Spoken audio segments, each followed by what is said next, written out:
Hello students, myself Vijay Kaushik, your economics teacher welcomes you to the official YouTube channel of HR Greenfield School.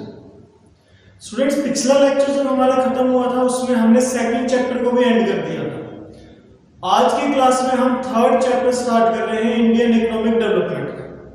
Chapter का नाम है agriculture sector. तो basically इस chapter में सारा main focus agriculture sector पे रहेगा। आज के टॉपिक में स्पेसिफिकली हम इसके इंपॉर्टेंस को स्टडी करेंगे। बेसिकली आज हम इंपॉर्टेंस ऑफ एग्रीकल्चर सेक्टर को पढ़ेंगे।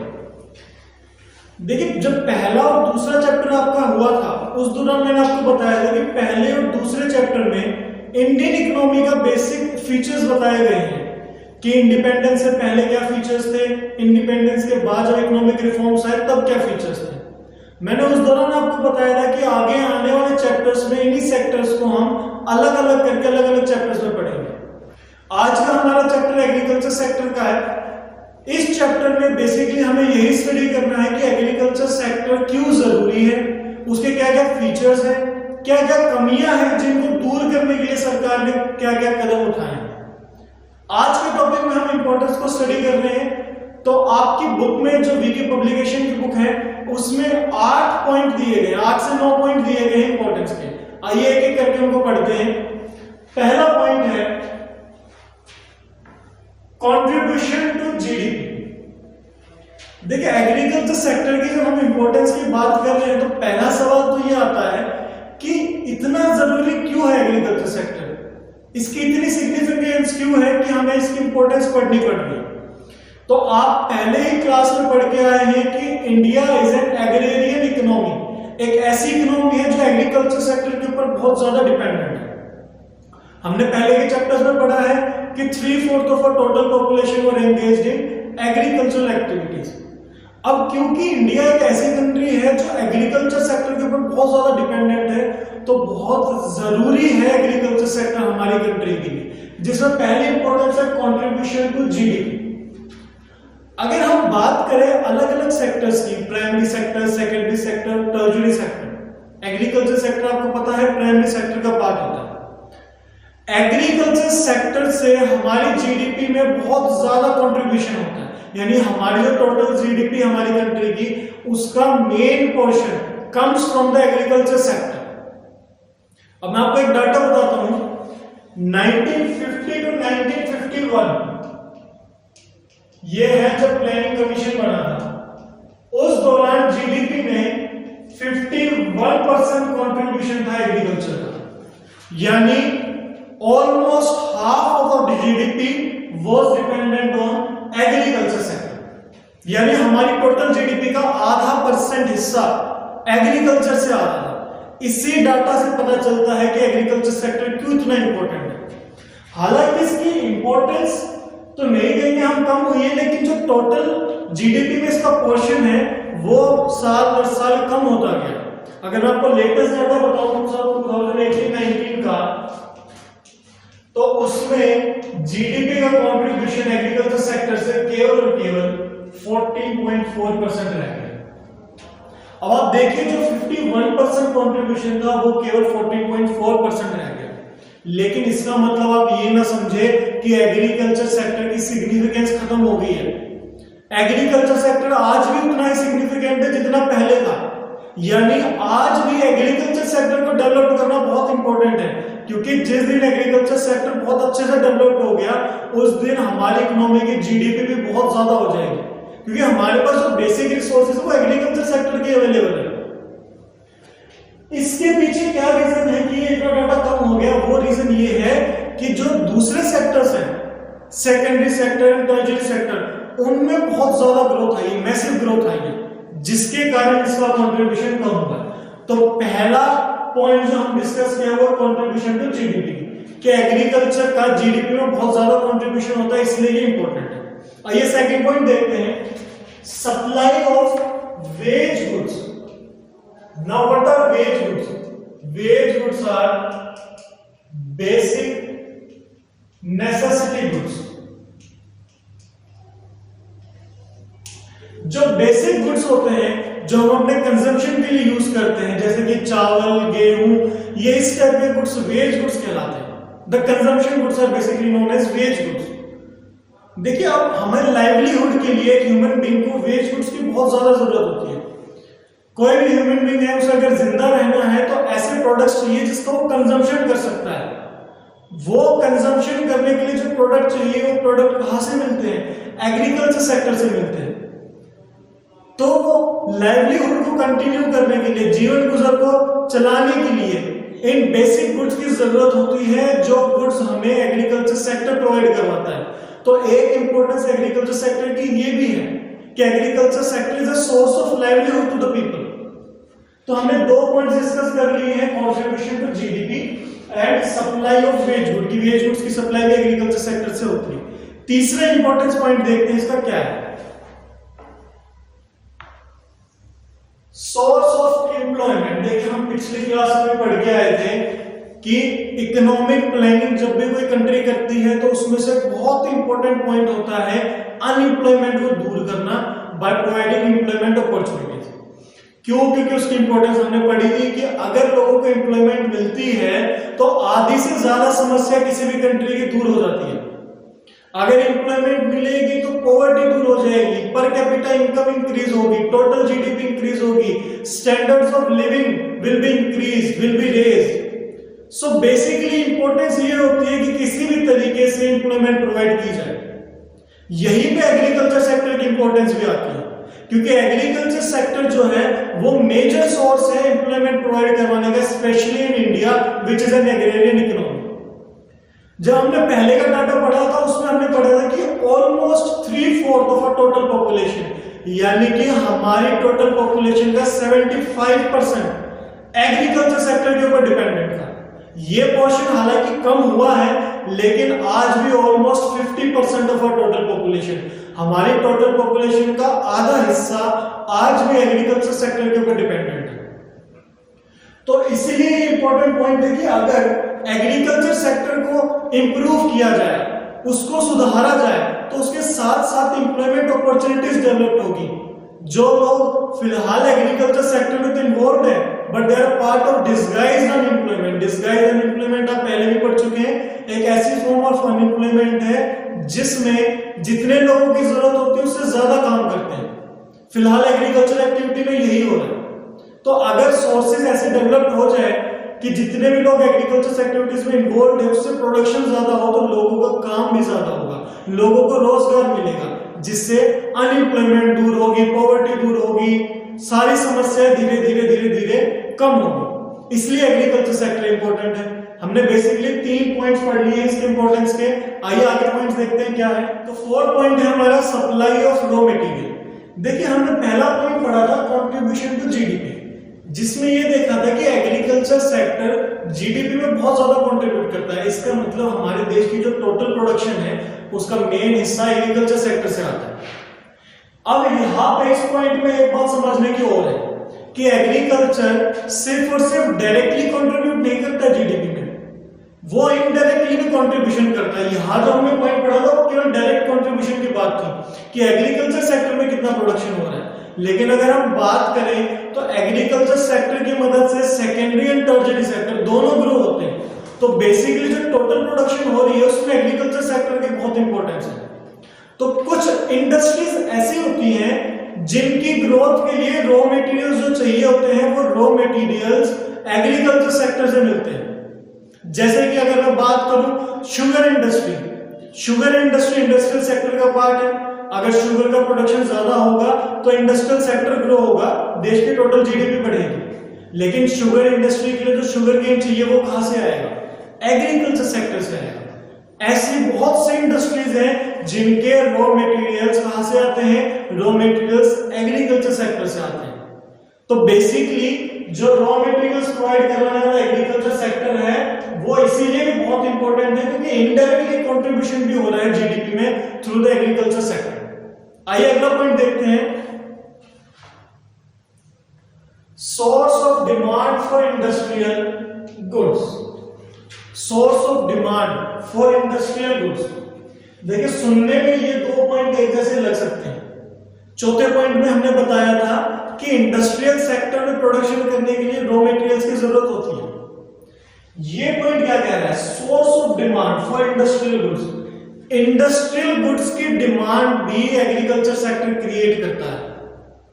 यहां पे तो रॉ मटेरियल प्रोवाइड करवा रहा था, यानी उनके प्रोडक्शन में मदद कर रहा था, यहां पे उनकी सेल्स में मदद करता है। कैसे? देखिए, कुछ इंडस्ट्रियल सेक्टर्स ऐसे होते हैं जो उनके प्रोडक्ट्स डेवलप्ड हो रहे हैं, उन प्रोडक्ट्स की जरूरत एग्रीकल्चर सेक्टर में पड़ती है। जैसे कि मान लीजिए कोई इंडस्ट्री है जिसका काम ट्रैक्टर बनाने का है, तो वो ट्रैक्टर कौन परचेज करेगा? एग्रीकल्चर सेक्टर में परचेज होगी उसकी, यानी कि एग्रीकल्चर सेक्टर उसकी डिमांड कर रहा है। हार्वेस्टर, इस तरीके से बहुत से प्रोडक्ट्स ऐसे हैं जिनकी डिमांड एग्रीकल्चर सेक्टर करता है। तो एग्रीकल्चर सेक्टर एक तो इंडस्ट्रियल सेक्टर के गुड्स प्रोड्यूस करने में मदद करता है, साथ ही साथ जो उनके प्रोडक्ट्स फाइनलाइज हो जाते हैं, फाइनल प्रोडक्ट्स तैयार होते हैं, उनको खरीदने में भी मदद करता है। तो अब देखिए जीडीपी में कितना ज्यादा कंट्रीब्यूशन हो दोनों ही तरफ से। तो हमने ये 5 पॉइंट्स पढ़ लिए हैं। अगला पॉइंट देखते हैं, contribution to international trade. International trade क्यों किया जाता है, यह हम फॉरेन एक्सचेंज के चैप्टर में पढ़ के आ चुके हैं पहले। बेसिकली किसी भी कंट्री को फॉरेन एक्सचेंज की बहुत ज्यादा जरूरत होती है, फॉरेन करेंसी की। क्यों जरूरत होती है फॉरेन करेंसी की? उसके अलग अलग रीजंस हैं, अलग अलग सोर्सेज हैं जिसके लिए फॉरेन एक्सचेंज डिमांड की जाती है, जो हम पहले पढ़ चुके हैं। फॉरेन करेंसी आती कहां से है?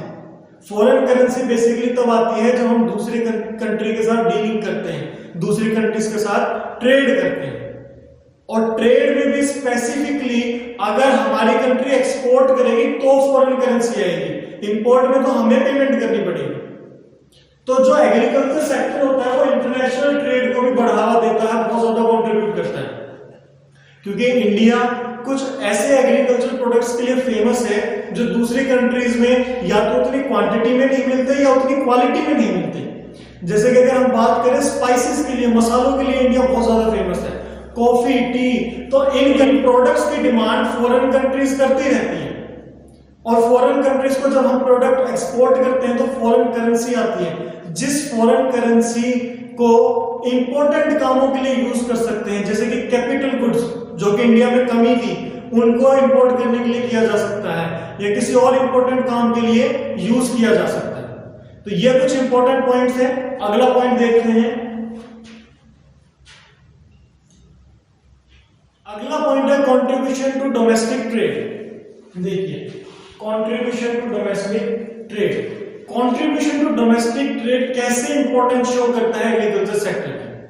हमने इंटरनेशनल ट्रेड का तो पॉइंट पढ़ लिया कि जो है एग्रीकल्चर सेक्टर इंटरनेशनल ट्रेड में बहुत ज्यादा कंट्रीब्यूट करता है, लेकिन ये साथ के साथ डोमेस्टिक ट्रेड में भी तो बहुत ज्यादा इन्वॉल्वमेंट होती है एग्रीकल्चर सेक्टर्स की। यानी हमारे देश के अंदर जितना भी ट्रेड हो रहा है, जितनी भी सेल परचेज हो रही है, उसमें फार्म प्रोडक्ट्स यानी कि एग्रीकल्चर प्रोडक्ट्स का कंट्रीब्यूशन बहुत ज्यादा होता है।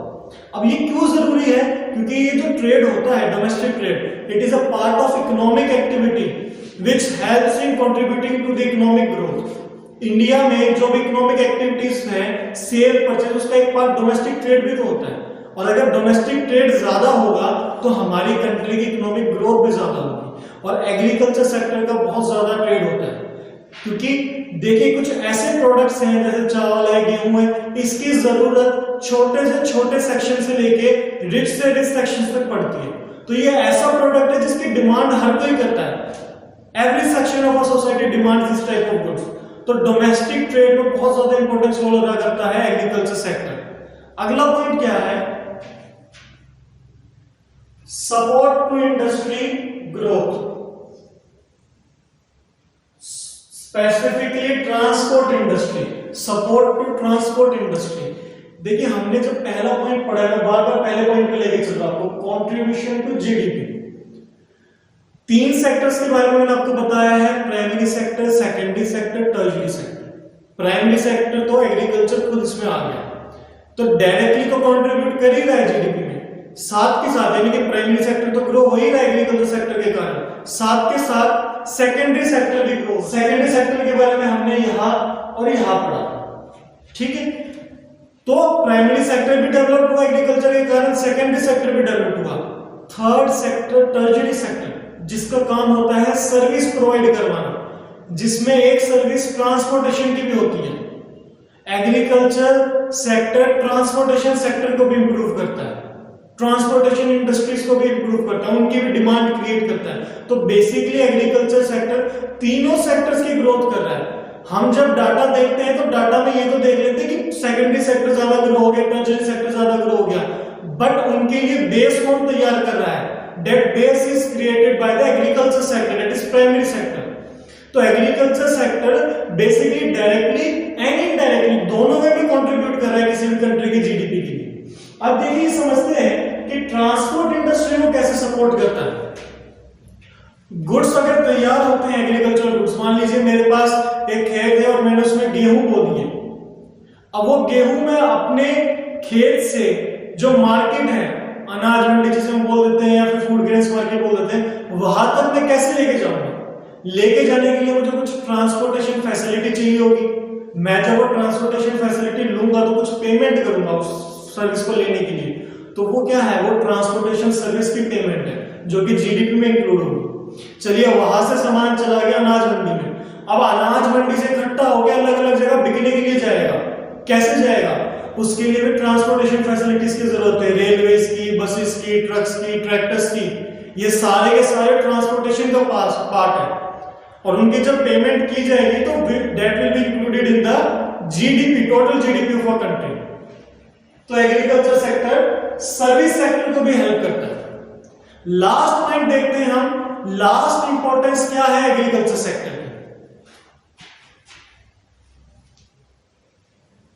Wealth of a nation. Last point है हमारा वेल्थ ऑफ द नेशन। देखिए पहले तो वेल्थ का मतलब समझ लेते हैं। जनरली वेल्थ और इनकम दोनों को सिमिलर मीनिंग मान लेते हैं, लेकिन दोनों का अलग अलग मतलब है। इनकम का मतलब तो है जो कैश रिसिप्ट्स है, इनकम जो कैश के फॉर्म में होती है वो इनकम कहलाती है। वेल्थ में कैश की इनकम तो इंक्लूडेड है ही, साथ के साथ कुछ और एसेट्स हो वो भी। तो हमारी टोटल कंट्री का जितना भी टोटल वेल्थ है, जितनी भी कमाई, चाहे वो इनकम के फॉर्म में हो चाहे वो फिजिकल रिसोर्सेज के फॉर्म में हो, जितना भी टोटल वेल्थ है उसका मेजर पोर्शन एग्रीकल्चर सेक्टर का है। कैसे? देखिए नेशनल इनकम में 50% से ज्यादा कंट्रीब्यूशन एग्रीकल्चर सेक्टर का था, हमने पढ़ा था। इनडायरेक्टली सेकेंडरी और टर्शियरी सेक्टर को भी हेल्प करता है। उसके अलावा अगर हम इंडिया की बात करें, majority of the our country's land is occupied by agricultural land, यानी हमारे देश में जितनी भी जमीन है ज्यादातर जमीन किसने ऑक्यूपाई कर रखी है? एग्रीकल्चरल लैंड ने। तो वो भी तो एक वेल्थ का ही पार्ट है। अगर एग्रीकल्चर डायरेक्टली भी क्रिएट करता है प्रोडक्शन, यूटिलिटी को क्रिएट करता है, अगर उसको वैसे सेल करते हैं तो भी तो इनकम जनरेशन होता है। इसके अलावा वेरियस इंडस्ट्रियल गुड्स हैं, ट्रैक्टर है, हार्वेस्टर है, ये सारे भी वेल्थ का पार्ट है। तो बेसिकली हमारी कंट्री का टोटल वेल्थ जितना भी है वो टोटल वेल्थ मेनली पोर्शन उसका एग्रीकल्चर सेक्टर से। ये थी इसकी इंपॉर्टेंस कि एग्रीकल्चर सेक्टर को क्यों हम इतना इंपॉर्टेंट मानते हैं, क्यों इतना सिग्निफिकेंट मानते हैं, या फिर क्यों सरकार को बार बार ऐसे रिफॉर्म्स लेके आने की जरूरत पड़ती है कि एग्रीकल्चर सेक्टर को ग्रो कर सके। इसमें बेसिकली हमने आज की क्लास में 9 पॉइंट्स पढ़े हैं। पहला पॉइंट हमने पढ़ा था contribution to GDP, supply of wage goods, sources of employment, supply of raw material, source of demand for industrial good, contribution to international trade, contribution to domestic trade, support to transport industry and wealth of nation। ये 9 points बताते हैं कि agriculture sector क्यों इतना important है। Hopefully आपको आज का लेक्चर बहुत अच्छा से समझ में आया होगा। अगली क्लास जब भी होगी उस क्लास में हम डिस्कस करेंगे फीचर्स ऑफ एग्रीकल्चर सेक्टर, यानी एग्रीकल्चर सेक्टर के ऐसे कौन कौन सी विशेषताएं हैं जो उसको स्पेसिफिकली आइडेंटिफाई करता है। कुछ ऐसे पॉइंट्स जो कि कॉमन रहे एग्रीकल्चर सेक्टर में कॉलोनियल रूल से लेके एट प्रेजेंट तक, वो फीचर्स हम डिस्कस करेंगे अगली क्लास में। तब तक के लिए stay safe and stay healthy and thanks for watching the video.